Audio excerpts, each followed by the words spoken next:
Hello everyone, Andrew here, and welcome to today's video where we're going to be looking at the Japanese Mario Party 2 strategy guide released in Japan, and this is official from Nintendo. It's just really nice to look through overall. It gives you strategies that you need to be a Mario Party champion, gives you layouts of all the different maps, but what I want to look at in particular is closer to the back, and that is the summary of each and every mini-game that it gives. And one of the things I like most about these is that there is actually a recommended way they provide to hold the controller, which they say will increase your chances of winning should you do it. There are 5 different ones, and they range from pretty reasonable to very questionable. So I thought it'd be fun to look through the mini games and play them according to these different ways of holding the controller, and we can see for ourselves if they really help. So without further ado, let us dive into the first one.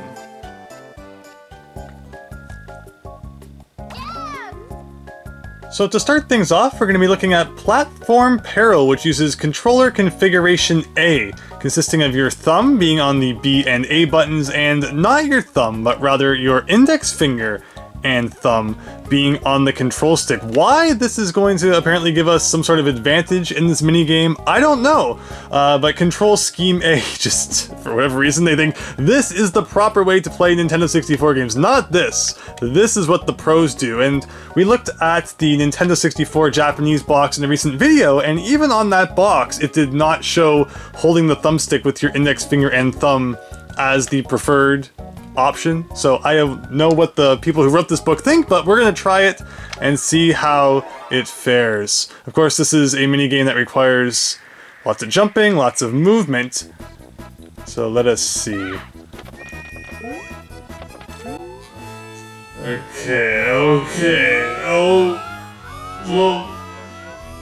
Okay, so let's try that again. This time not immediately jumping off of the edge.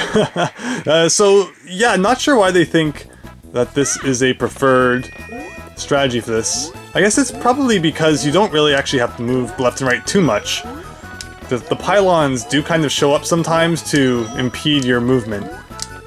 Which, I mean, okay, like, I don't see how this is any better than if I just had my thumb on the control stick, but we are doing it. I guess I should also mention I am Mario. The other players are computer set on normal difficulty, and there you go, we just won Platform Peril using our thumb and index finger on the control stick instead of just the thumb.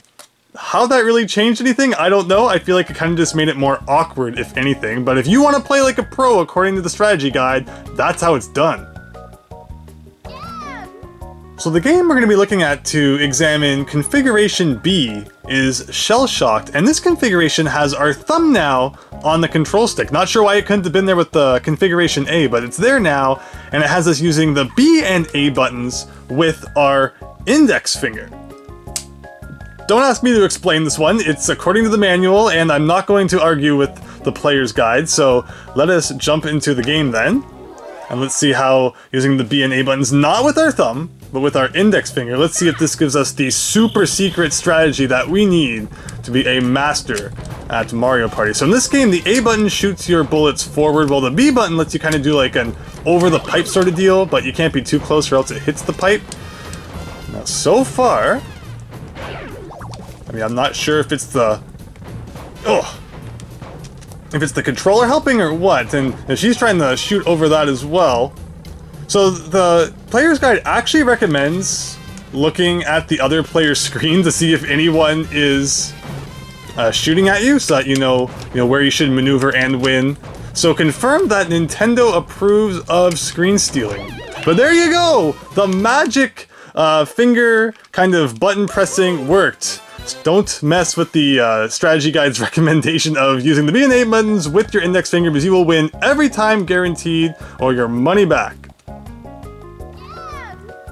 So to demonstrate configuration C, we're going to be trying bumper balls, because you can't talk about retro Mario Party games without bringing up bumper balls now and then. So for configuration C, it wants our index finger and thumb on the control stick, and then it shows nothing on either the B or A buttons. I don't even know if I'm allowed to be holding the controller in order to be performing this correctly. Why this couldn't just be funneled under configuration A, which is literally just the same thing, but no thumb on B and A?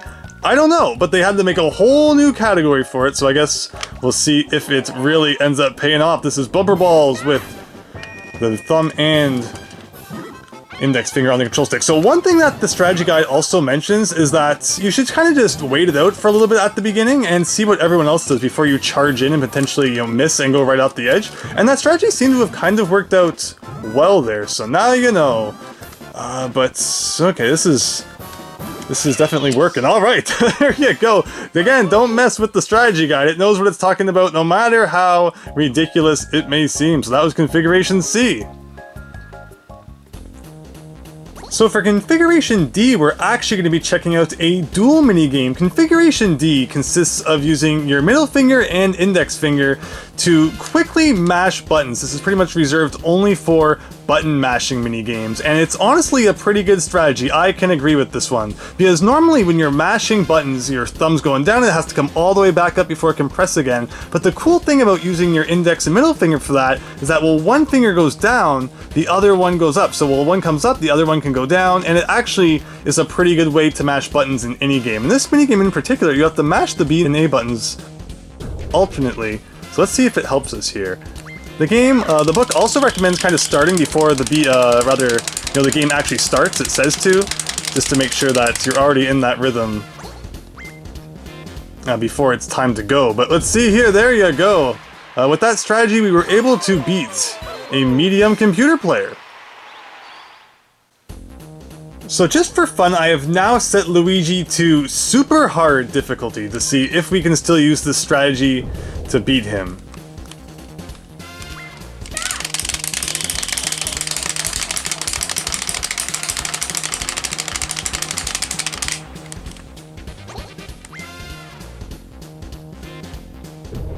Whoa! So even a super hard level difficulty computer player can be beaten with that strategy. Some of the things it suggests in this instruction manual are pretty bizarre, but I think that, you know, the index finger, middle finger to rapidly press buttons, that's the way you want to go. So if you're playing Mario Party 2 on Nintendo Switch Online in the coming days, make sure you remember that one.